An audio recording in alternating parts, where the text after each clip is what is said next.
les Autochtones, les Premières Nations, les Natifs ou même les Aborigènes. Les mots sont nombreux pour définir les premiers habitants de ces terres que nous nous sommes si vite appropriées.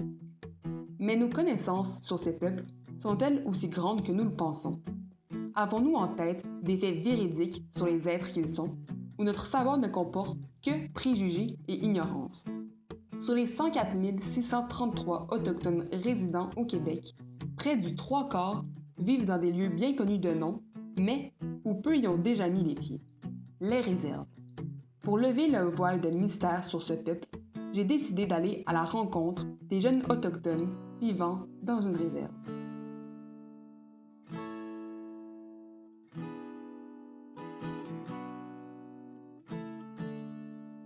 Avant de plonger dans l'univers amérindien, qui m'est assez inconnu, j'ai voulu interroger 3 jeunes non autochtones. Mon but, savoir ce qu'ils pensent et savent des réserves ainsi que de la réalité des Autochtones de leur âge en 2017.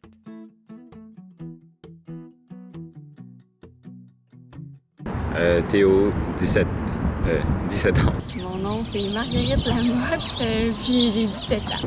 Je m'appelle Amélie, puis j'ai 16 ans. Si je te demande de penser à un jeune autochtone de notre âge qui vit dans une réserve, c'est quoi les 3 choses qui te viennent en tête en premier? La drogue, le viol et la misère. L'alcool. Des maisons en mauvais état. Et un esprit de communauté. Moi, je dis autochtone. À quoi tu penses? Je pense qu'il vit dans des petites maisons. Là. C'est pas vraiment riche. Ils sont comme moins fortunés. Moins fortuné. Est-ce que tu es capable de me nommer une réserve qu'il y a au Québec? Je sais. Attends, je la connais. C'est... le nom, c'est... Je suis allé il y a pas longtemps en plus. C'est genre à Québec, là, c'est... Je pense que c'est des genre... Est-ce que tu es capable de nommer une réserve au Québec?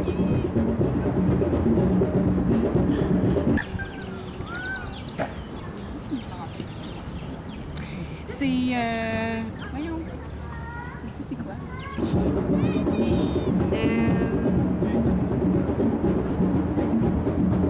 Non, genre, il n'y a rien qui me vient en tête. Non, je suis pas capable. C'est des Atikamekw, je pense. Fait que c'est quoi ta réponse? Il y a un K, puis un P, puis un I dans le nom. D'après toi, c'est quoi les différences qu'il y a entre vivre dans une réserve et à l'extérieur d'une réserve? Dans une réserve, c'est comme, il est considéré comme un enfant, il me semble. Excuse-moi. Puis les conditions de vie sont moins bonnes. Quoi d'autre? C'est sûr que c'est mieux de vivre hors de la réserve. Mais c'est ça un peu le but des réserves, me semble, non? Comme, ils sont pas supposés vouloir rester là, ils sont supposés vouloir sortir. Je sais que les autres, ils payent pas de taxes. Ils peuvent pas voter. La vie, c'est comme plus... ils vivent plus en communauté, là, je pense. Ils sont plus unis. Ils sont plus unis. Aussi, je pense que c'est ça, la famille, c'est important pour eux. Il y a moins de police, là, je pense. Il y a moins de police, fait que c'est comme moins surveillé. Quand tu vis dans une réserve, je pense que t'es un peu pogné là, parce que comme... C'est un peu comme les acidiques, ils peuvent difficilement sortir de là, parce qu'après ça, ils ont beau sortir, ils ont pas nécessairement un endroit où aller. Mais en même temps, ils sont quand même encore dans la culture, alors que quand tu vis à l'extérieur, t'es un peu comme aliéné, parce que t'es plus avec les gens de ta même culture, fait à la longue, tu vas perdre. J'ai l'impression que ceux qui sortent de la réserve, ils perdent leur culture avec le temps.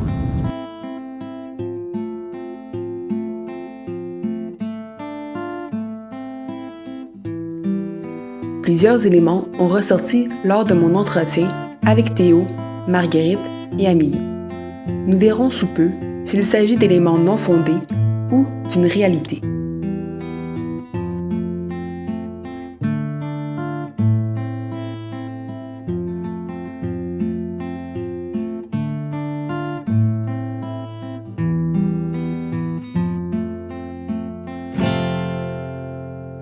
Bonjour, je m'appelle Madame Courval, mais on m'appelle beaucoup aussi Koukoum.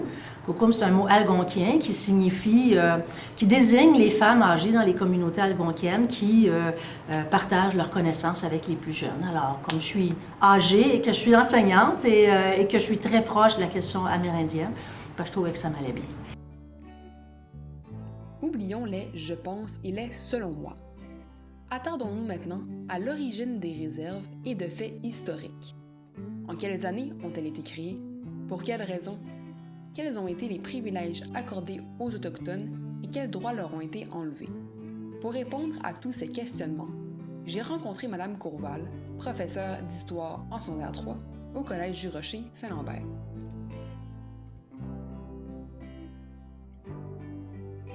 Quand la province de Québec est devenue le Haut et le Bas-Canada et que vers le Canada, on a commencé également à prendre de l'expansion vers l'ouest, bien là, les Amérindiens qui jadis avaient été des alliés commerciaux pour le commerce de la fourrure, là, ils devenaient dans le chemin, ils devenaient dans les jambes, parce qu'on a besoin de leur territoire pour installer des colons. Et en plus, la fourrure n'est plus le principal attrait commercial ici, c'est devenu l'industrie forestière. Alors c'est là qu'on va proposer aux Autochtones de leur conserver des territoires uniquement à eux. Et au début, dans l'esprit du législateur canadien, au début de la Confédération canadienne, donc fin du 19e siècle, c'est dans le but de les protéger. On appelle ça, à l'époque, on appelait ça des sauvages. Hein? La loi sur les sauvages cherche à les protéger. Mais en réalité, c'est surtout les tasser, les enlever du chemin. Alors à l'époque, d'ailleurs, c'est ça, on leur dit, regardez, vous nous cédez votre immense territoire, et mais vous n'êtes absolument pas certain de rester là parce que les colons vont dire de toute façon, on n'y peut rien. Alors, pour être certain de conserver un territoire à vous et à vous seul, allez dans les réserves. Donc, dans un premier temps, la réserve, c'est un territoire réservé aux Amérindiens dans le but de les protéger. Mais ça devient vite une prison, en réalité, parce qu'on ne veut pas qu'ils sortent de la réserve. Ils sont une menace, si tu veux, parce qu'eux veulent avoir accès à leur territoire, puis ça ne fait pas l'affaire du tout du pays. Alors, il va y avoir rapidement des règlements dans la loi sur les Indiens, sur les sauvages au début, qui dit qu'ils n'ont pas le droit de sortir de la réserve. C'est vraiment une véritable prison. Alors, et puis là, ils se rendent compte qu'ils n'ont pas les ressources nécessaires dans les réserves pour survivre, évidemment. Alors là, ils vont vouloir sortir, ils vont vouloir manifester contre ça, et le gouvernement va dire, ah ben non. Vous autres, en échange, là, ce qu'on vous a dit, c'est voici un territoire qui vous est réservé, la réserve, et comme on vous offre aucun service, mais on ne vous traitera pas comme les autres Canadiens. À l'intérieur de la réserve, vous allez être exempté de taxes, exempté d'impôts. Mais des taxes, des impôts, ça sert à créer des services pour la population. Mais eux, ne recevant pas de services, évidemment, c'était un peu normal qu'on leur dise, mais non, vous ne payez pas de taxes ni d'impôts. Alors, dans un premier temps, c'est, voilà, on vous exclut, on vous enferme là, et en échange, on ne vous demandera rien. Mais aujourd'hui, c'est comme on reproche aux Amérindiens de ne pas payer de taxes et de ne pas payer d'impôts. Mais regarde, c'est la seule chose qui leur est restée comme privilège, on va dire, entre guillemets, aujourd'hui, en échange de cet immense territoire-là qu'ils ont perdu. À peu près tous les droits leur ont été enlevés. Entre autres, ils perdaient leur statut d'Indien. Si un Amérindien voulait sortir de la réserve pour aller suivre des études, eh bien, il perdait automatiquement son droit d'Indien. Son droit d'Indien, c'est-à-dire le droit d'habiter une réserve et de ne pas payer de taxes et d'impôts. Alors, en fait, le gouvernement, depuis le début de la création des réserves, a tout fait pour, finalement, faire sortir les Indiens des réserves et surtout leur faire perdre leur statut d'Indien.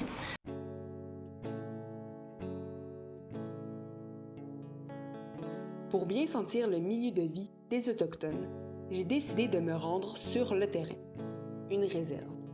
J'ai enfilé mes souliers, pris ma caméra, un cahier ainsi qu'un stylo et j'étais enfin prête à partir vers l'inconnu, Kanawake. Située en Montérégie, entre Châteauguay et Sainte-Catherine, à la base du Pont-Mercier, elle abrite plus de 8550 habitants. Longeant les rives du Saint-Laurent, il s'agit d'une des plus grosses réserves autochtones du Québec. Les Mohawks, qui font partie d'une des 6 nations de la Confédération iroquoise, peuplent la réserve de Kanawake. J'ai pu observer leur environnement de vie.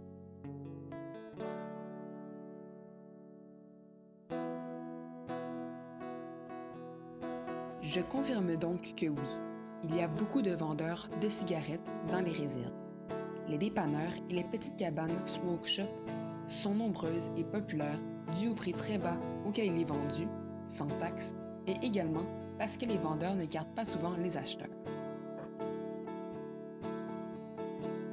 Mis à part cela, j'ai pu constater que la culture Mohawk est omniprésente à Kanawake. Cette population est fière de leurs racines et ne se gêne point pour le démontrer. Sur des pierres, sur le pont Mercier, en art de rue, leurs drapeaux, les panneaux d'arrêt, sur leurs maisons, bref, partout où ils peuvent, ils affichent leurs couleurs avec fierté. Comme je l'ai dit plus tôt, même les maisons des Mohawks sont ornées d'éléments représentant leur histoire. Des maisons qui sont, contrairement à ce qu'on pourrait croire, assez similaires aux nôtres. Nombreux sont ceux qui pensent que dans les réserves, il n'y a que des maisons délabrées et peu accueillantes qui tombent en ruine. Eh bien non. Du moins, à Kanawake, ce n'est pas le cas. J'ai testé des jeunes collégiens non autochtones. Je voulais savoir s'ils seraient capables de différencier une série de photos de maisons que j'avais prises à Kanawake et une seconde série que j'avais prise sur la rive sud de Montréal.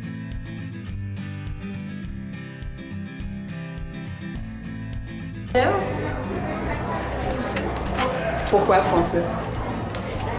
Ben, parce que ils ont l'air plus entretenus.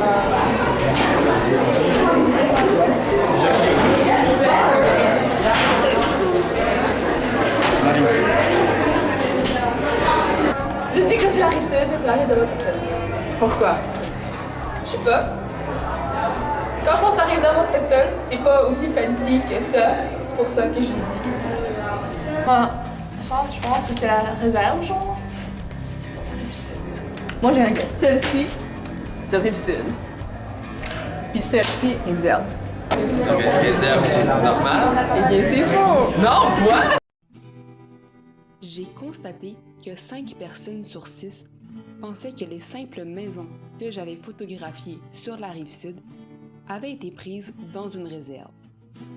Voilà un état d'esprit que non seulement j'avais, mais que la majorité des jeunes ont encore. Je souhaiterais que la population comprenne que les réserves ne riment pas toujours avec maisons mal entretenues. Nous pouvons changer. Nous ne voulons pas mal faire, nous sommes simplement trop peu ou mal informés. J'ai voulu pousser mon expérience encore plus loin avec les jeunes autochtones vivant dans les réserves. J'ai donc fait les démarches requises avec Kanawake Survival School, soit KSS, pour passer une journée dans cette école à Kanawake. Durant ma journée à KSS, j'ai été accompagnée de Trinity. Cette Mohawk m'a fait visiter l'école et je l'ai suivie lors de ma journée. KSS est une école qui est principalement centrée sur la préservation de la culture Mohawk et transmettre le savoir ancestral aux élèves.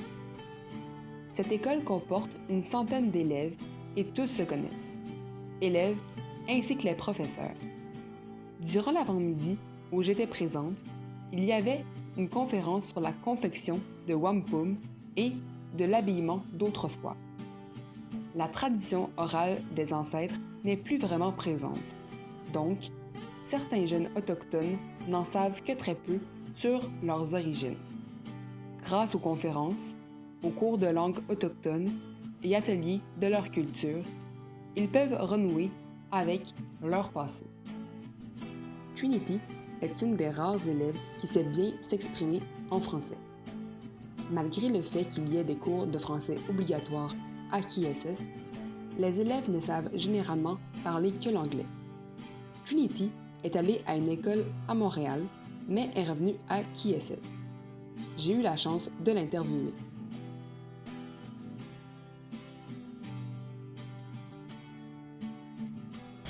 Bonjour, je m'appelle Trinity. Gwe Garden Nord Ujets. J'ai 15 ans et je suis allée à KSS. Est-ce que tu trouves que la culture autochtone est encore bien présente dans ta vie? Pour moi, oui, c'est présent dans ma vie parce que à la maison, ma famille a parlé nos langues, les autochtones, dit Gnikihaga. Mais à l'école, c'est présent, mais pas beaucoup parce que nous juste parlons autochtone de la classe de le mot Gnikiha, mais pas d'autres. C'est quoi les grandes différences que tu as vues entre l'école ici et l'école à Montréal? Ici, c'est plus confortable de Montréal parce que ici, nous, juste une culture, c'est juste les Amérindiens. Mais de Montréal, c'est toutes les cultures, c'est différent avec les nouvelles expériences. Mais ici, c'est comme une grosse famille. Est-ce que quand tu vas être plus âgé, tu vas rester à Kanawaki ou tu vas partir? Je sais que je reste ici, mais c'est juste... c'est un garçon, je marie, mais il habite de l'autre place de l'Amérindien. Et je transfère peut-être ça. Que tu veux mais je reste avec les Amérindiens. Okay. Est-ce que tu as déjà subi des formes de discrimination à cause que tu étais autochtone? Quand je suis allée à l'école de Montréal, ce n'est pas de discrimination, mais parce que les élèves ne disent pas de choses, mais juste quand they look at us comme like, oh, c'est un étrange. Et différent, peut-être oui. Différence. Oui, mais en général, beaucoup de gens discriminent les autochtones parce que ils disent que nous sommes un sauvage et ce n'est pas nous. Comme le monde pense que vous êtes vraiment différents, mais non pas tant, c'est ça? Non, c'est pas différent, mais juste la langue et la culture, c'est différent, mais aussi avec les autochtones, nous sommes gentils avec d'autres et we treat each other like famille. Ouais. Mais avec autres, je ne sais pas. Inganawagas, c'est petite. Ouais. Et we all know each other, so c'est... Suite à ma journée passée avec Trinity, j'ai compris à quel point la communauté autochtone est importante pour elle. C'est pourquoi, après ses 3 ans passés dans une école à Montréal, elle est retournée à KSS. Après toutes mes rencontres, recherches et expéditions dans une réserve, j'ai su en apprendre davantage sur ces nations trop souvent mises de côté. Ma dernière question pour Théo, Amélie et Marguerite fut: comment pourrions-nous aider et soutenir les Autochtones?